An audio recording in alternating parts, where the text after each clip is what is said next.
Quanto à espiritualidade, Débora, eu não trabalho essa parte mesmo de jeito nenhum, porque eu sou ateu desde criança. E brigo sempre pelo direito de ser ateu. Porque eu tenho respeito por todas as pessoas religiosas que têm essa espiritualidade ligada a Deus, etc. Eu respeito todas, de qualquer religião. Pode ser crente, pode ser católico, espírita. Eu tenho total respeito, respeito verdadeiro mesmo. Porque eu sei que eu pertenço a talvez menos de 1% da população mundial. Agora, esse respeito que eu dedico aos outros, eu quero que dediquem a mim também. Eu também tenho o direito de dizer, olha, a crença religiosa não me atrai, eu não consigo acreditar. Eu tenho uma formação científica, eu acho que eu acho que eu tenho que encontrar uma explicação para a vida, e eu acho que a explicação para a vida, que a evolução dá, que a vida tenha surgido na Terra por acaso, e tenha evoluído por competição e seleção natural, me encanta muito mais, e chegou ao homem com essa complexidade, com o cérebro que nós temos, por acaso totalmente, porque se não caísse aquele meteorito em Yucatán, que exterminou os dinossauros, nós não existiríamos simplesmente. Os mamíferos que conviviam com os dinossauros eram pequenos roedores que viviam em tocas, assustados. Não dá para um bicho do nosso tamanho sobreviver com dinossauros na vizinhança. Os dinossauros foram embora, azar deles, sorte nossa que pudemos aparecer. Eu acho tão mais maravilhosa essa concepção da vida como absolutamente natural, do que a concepção da vida com um ser superior, com uma varinha mágica, que diz, agora aparece o homem, agora aparece a mulher, Mas eu acho que outros pensam o oposto de mim, encontram mais beleza do outro lado. Eu tenho total respeito. Eu acho que nós, ateus, começamos a sair dos armários hoje. Hoje temos coragem de dizer isso que eu estou dizendo. E os ateus, até hoje, as pessoas que não acreditavam, que não tinham essas crenças, eram tidas sempre como pessoas imorais, pessoas de mau caráter, pessoas fora do pensamento religioso, que era o único pensamento que leva o homem. Não é verdade. O homem pode sim levar com pensamentos que não tem nada de religioso. Drauzio, eu queria tocar num assunto mais polêmico da atualidade, né? Que é a questão da condenação da excomunhão e do aborto daquela criança de 9 anos. Apesar de já saber sua posição, eu queria que você manifestasse. Muito obrigado, meu filho. Olha, eu fiquei muito revoltado com essa história.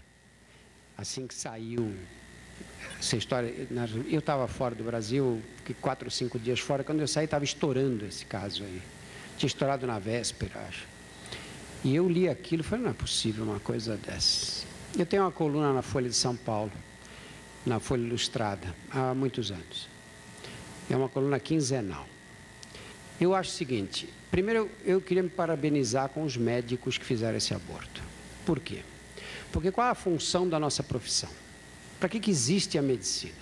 A medicina existe para aliviar o sofrimento humano. Essa é a função da profissão. A profissão do Afonso existe para quê? Existe para promover a cultura, para a população. A profissão do advogado, para defender a lei. Cada profissão tem a sua finalidade. A nossa é para aliviar o sofrimento humano. E eu acho que o que esses rapazes e moças fizeram foi exatamente isso. Tentaram uma medida para aliviar o sofrimento humano dentro da lei brasileira. Nós temos um país que tem uma lei. A lei diz que, nesses casos, o abortamento está justificado. Eles aplicaram a lei, fizeram. O que aconteceu com eles? Foram excomungados pelo arcebispo de Olinda e Recife. Não apareceu uma associação médica, um conselho regional de medicina, um conselho federal, para dizer, olha, esses moços não erraram, eles fizeram o que está na lei, ponto. Não apareceu ninguém. Não apareceu um político que fizesse qualquer comentário a respeito do sucedido. Falou o presidente da República, falou o ministro da Saúde, que são 2 pessoas mais ou menos independentes nessa área. Mesmo assim, com comentários cautelosos. Eu acho que a igreja fez o que sempre faz. A igreja é muito coerente. Os católicos é que são incoerentes.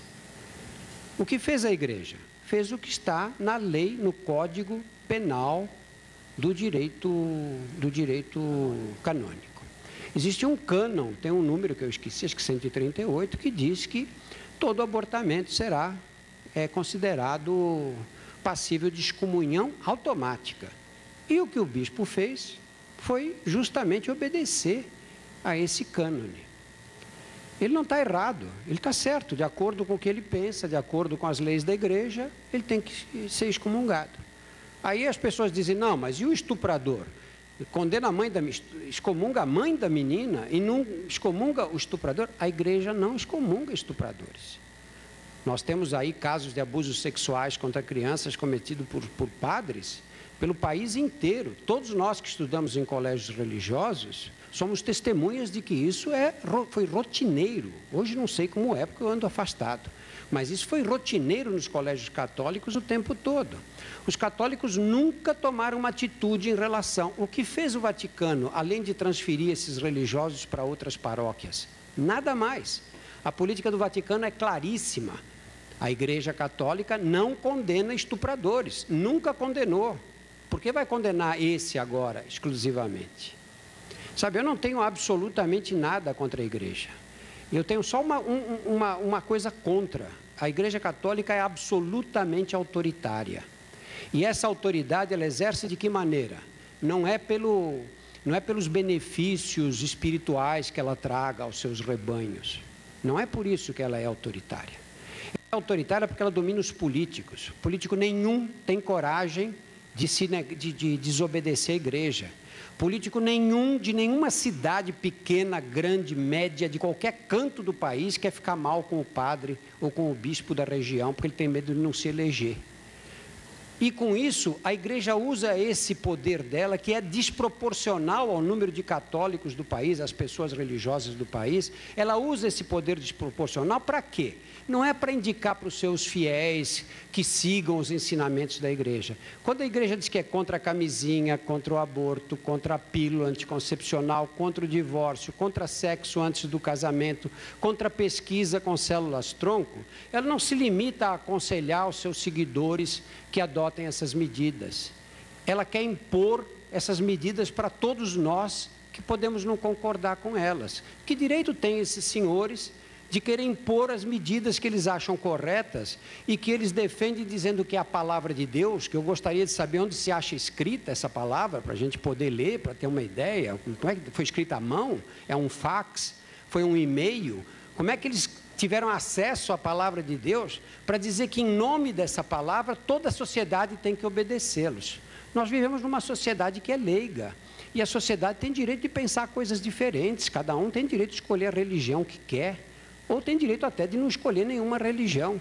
Eles não têm direito de impor a vontade. Eu não vejo nada de estranho nesse acontecimento aí.